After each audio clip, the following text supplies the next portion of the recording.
Okay, so the Capitalist Manifesto has clearly impressed a number of people, including Elon Musk, who tweeted, or X'd, back in October last year that he thought it was an excellent explanation of why capitalism is not just successful, but morally right, especially Chapter 4.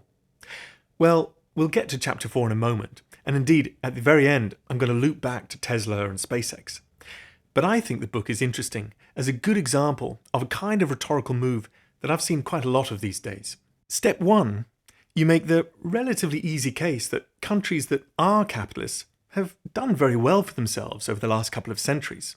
Step 2, you paint an idealized fairy tale version of how capitalism ought to work. Step 3, you argue that, therefore, all government interventions are bad and we should just step back and let capitalists get on with inventing the future for us. This, of course, is an oversimplification of the book, which does have more nuance than that, and some very interesting sections that we'll get to in a moment.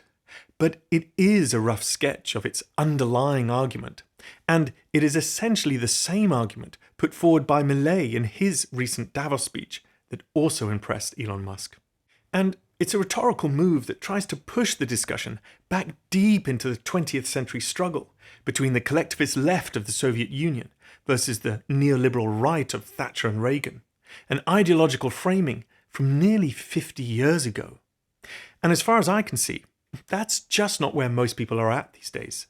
You are allowed to be both highly critical of the excesses of what could simply be called bad capitalism, and yet also to recognize the merits of good capitalism for certain specific sectors of the political economy.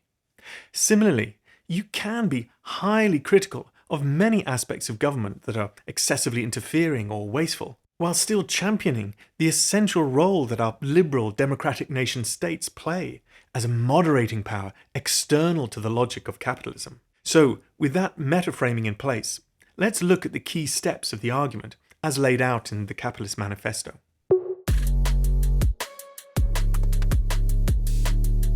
The early parts of the book present the evidence from recent history that supports the basic idea that capitalist countries are noticeably more successful than non-capitalist countries. Norberg starts this story with a graph and various statistics that show that despite the protestations of the anti-capitalist left and the more recent protectionist right, various measures of aggregate global progress have continued to improve over the most recent decades of global free trade.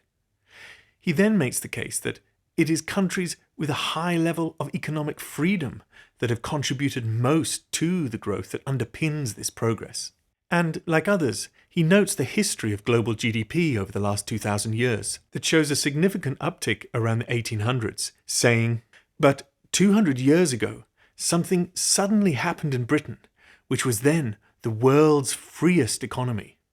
The Industrial Revolution began to create rapid growth, and Britain's extreme poverty rate was halved between 1820 and 1850, which was something completely unprecedented."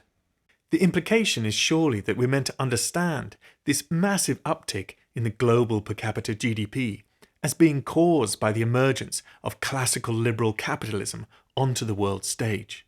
Now, from what I understand, there's a complex set of factors that various people have studied to try to understand why Britain's GDP in particular grew so significantly in the early 19th century.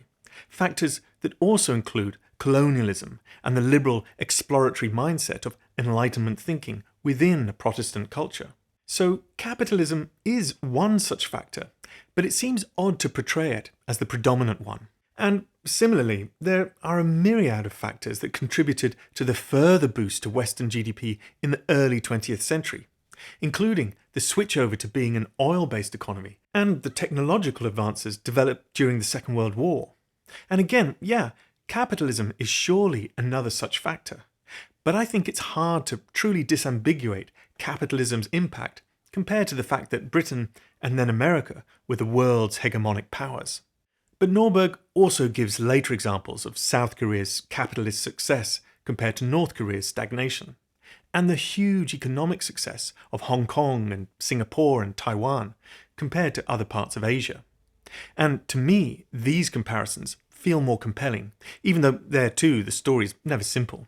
But these successes were also noticed in China at the time, who eventually switched over to a form of market capitalism that then saw their economic fortunes soar. And the rise in global trade has seen huge, measurable benefits, especially to the poorest populations of many countries around the world. So I personally find the basic point of this first part of the book broadly convincing.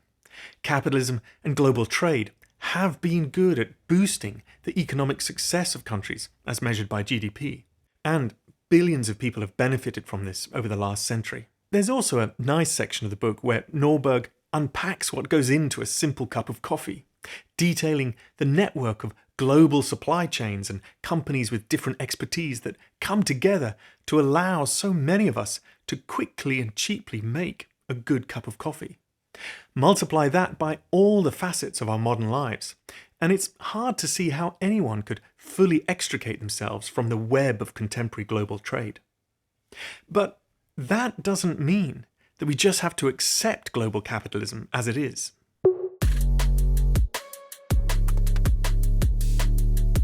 Then, later in the book, Norberg sketches out the fairy tale version of why capitalism is so good, or why, as Milei put it in his speech, entrepreneurs are the true heroes of society.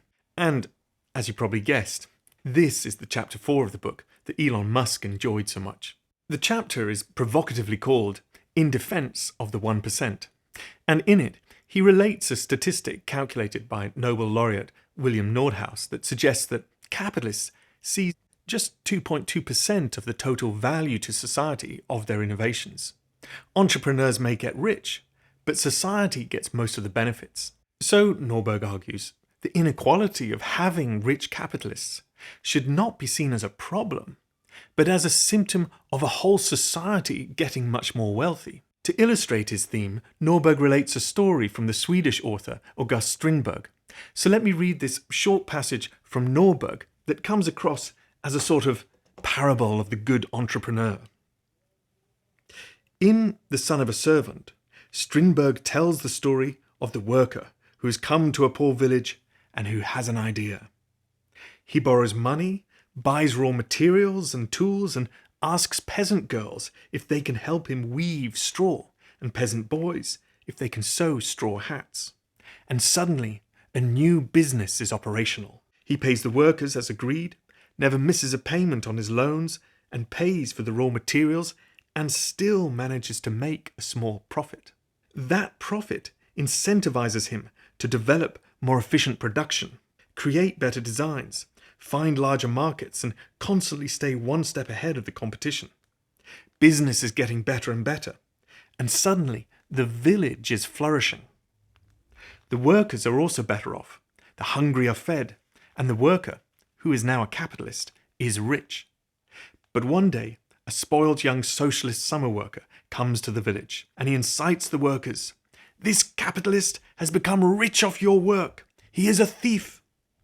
He ignores the fact that their work had always been there, and it was only this new business model that made their work so productive and valuable to consumers. The young socialist succeeds in convincing the workers to take the hat manufacturer's money and his machines. Now, no one is paying them unless they sell something, and no one is constantly on the lookout for the best raw materials, repairing the machines, streamlining production, or looking for new markets. The villagers continue to work, but find that the profits and the salaries soon disappear. And no worker ever came up with the crazy idea of risking their own savings to start a factory in the small village again.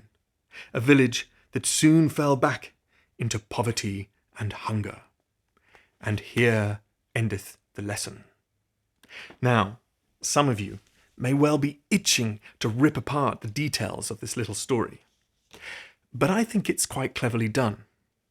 Not because it's accurate, but because it captures well what I imagine to be the core intuition that many, many people have about the basics of capitalism. If you work hard, you should be paid for it. And that entrepreneurs work hard to organize otherwise idle people into a business. And that's what actually gets things done in society. So they deserve to be wealthy. And I think it's a mistake for progressives to try to argue against this kind of parable, Because we're not going to improve society by focusing on how to pull down people who are working hard and getting things done. The real reason why inequality matters is not because of the obscene levels of wealth at the top end of the spectrum, but because of the shameful levels of poverty of the poorest in our societies. To repurpose the famous phrase, the true measure of global capitalism can be found in how it treats the most vulnerable members of society. So don't keep telling me why the rich deserve their wealth. Tell me how our society makes sure that no one is living in a level of poverty and neglect that should be embarrassing for us all. Explain how in America, one of the most capitalist healthcare systems of the world, is producing such poor health outcomes for its society. And sure, economic growth from capitalism has given countries the resources to look after the vulnerable today, so much better than in the past. But it is not a market mechanism that does the work to care for the vulnerable. It's governments. It's governments who built universal education, healthcare for the poor, protections for workers in, say, hat companies, pensions and care for the elderly, environmental protections and national parks, and so on. Governments get lots of useful things done too, and so, of course, does the voluntary sector. A crucial point here is that people with no money have no voice in the market. People who cannot work cannot engage with the labour market.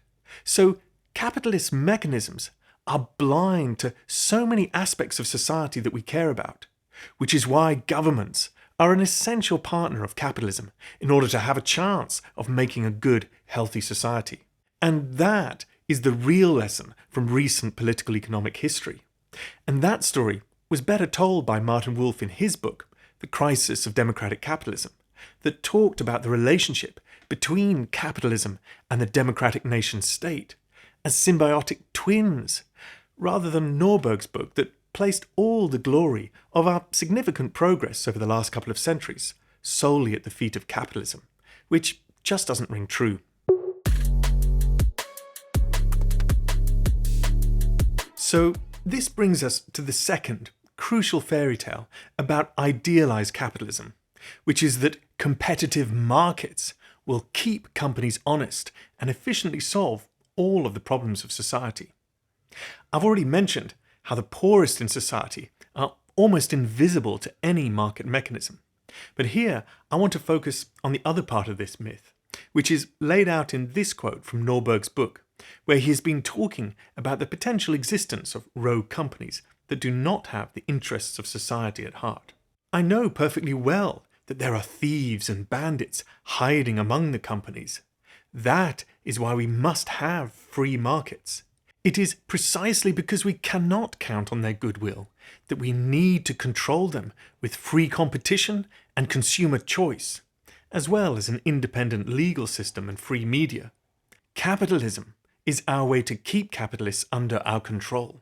What is striking about the way that Norberg talks about this is his reluctance to also highlight and champion the crucial role of the democratic state. Sure, he mentions the legal system, but not how the laws are updated in a just way that keeps them in line with the goals of society. Instead, he tries to give the impression that capitalism can stand alone as a self-correcting system under the guidance of competitive markets. And yet we know from recent history that capitalists often do everything in their power to avoid competition, to create monopolies and monopsonies with which they can extort rents and avoid market pressures. And they don't even hide this. For example, billionaire venture capitalist Peter Thiel openly declared in the Wall Street Journal that competition is for losers. If you want to create and capture lasting value, look to build a monopoly. And in one sense, fair enough, capitalists are going to try to make money in the most efficient way. But you can't then also say that competition within a market is all you need to keep companies honest.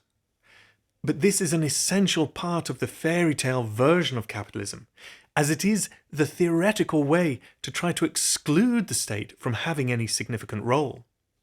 But in reality, even when there is competition, you also need state regulators to keep companies honest and behaving in ways that are good for society and the planet. But this is not the story that libertarians wish to project.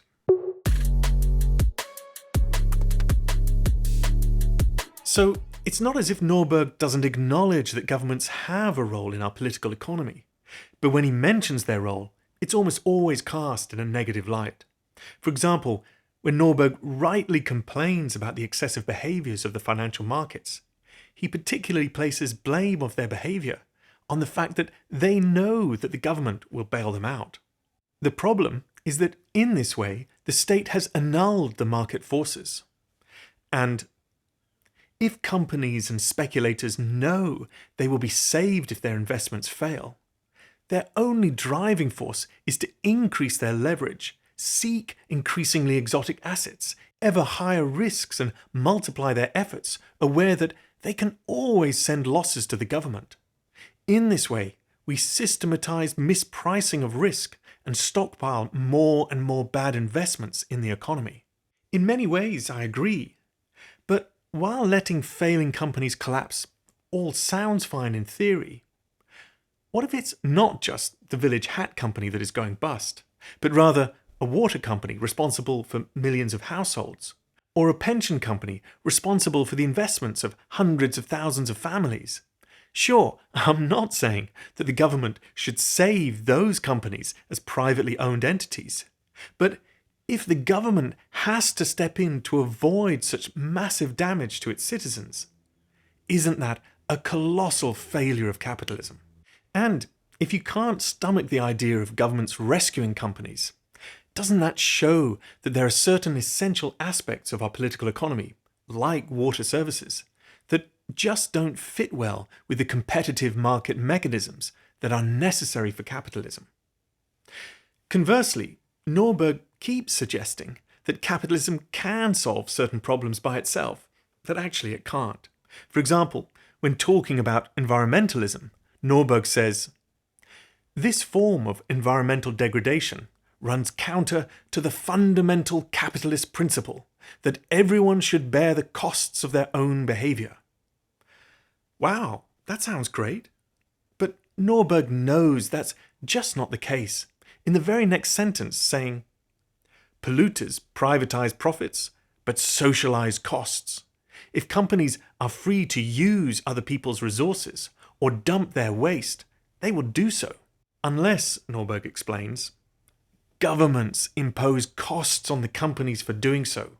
And yet, Norberg really can't bring himself to acknowledge too loudly the glaring truth that what he earlier called a fundamental capitalist principle of polluter pays doesn't actually come from capitalism at all, but from the regulatory force of the government.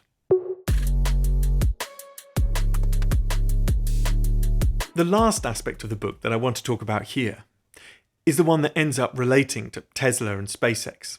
So, Norberg has a chapter which is largely a discussion trying to argue against the views on innovation and industrial policy advocated by Mariana Mazzucato, a well-known professor with published books like The Entrepreneurial State and Mission Economy. Mazzucato essentially argues that the state has a crucial role in the funder of blue sky research and as the early investor in long-term risky areas of capital-intensive innovation, and that therefore states should get a little more of these initial investments back. And I understand that as a libertarian, Norberg really doesn't like the idea that the state could be seen to have any positive impact on the future fortunes of our political economy, saying things like, "Every industrial policy subsidy is paid by taxpayers, who thereby lose purchasing power that could have benefited other companies." But firstly, I don't think Norberg fairly captures Mazzucato's position at all. He titles the chapter "Picking Losers," and much of his discussion is about how bad governments are at picking winners. And yet Mazzucato says things like, "In this sense, government support should not be about picking winners, blanket support to a firm or a technology, but rather picking the willing." So he spends most of the chapter nitpicking at slight inaccuracies in her books and then tearing down a straw man version of her position. Which is odd because both Norberg and Mazzucato agree that governments should impose a carbon tax as a good way to incentivize companies to reduce their carbon dioxide emissions, what Mazzucato calls tilting the playing field in order to get a better industrial policy outcome. And then Norberg again paints only half the picture with regard to space, correctly identifying that the SLS rocket is a disastrous example of the American government picking a loser, without acknowledging that the phenomenal success of SpaceX has been massively funded by a deliberate NASA industrial policy to get commercial rides to the International Space Station, exactly along the lines that Mazzucato champions. Don't pick one winner, SLS, put incentives into the market, for example, through deploying government spending, to encourage the willing. This has enabled the success of SpaceX and has nearly led to Starliner and to Dream Chaser too. Similarly, the successes of Tesla and increasingly other electric vehicle companies too has been massively encouraged by the huge government subsidies supporting that industry. So Elon Musk may like the fairy tale story that Norberg tells about entrepreneurs and capitalism, but I think even he would have to acknowledge the crucial role that government has played in the successes of his own companies. Yes, governments need to get better at playing their role, but capitalism can't give us the good society by itself. But have you read the book? Do you think I've missed anything crucial in what Norberg is saying? Please continue the discussion in the comments below, and subscribe to my channel if you'd like to see more videos like this. Thank you for watching.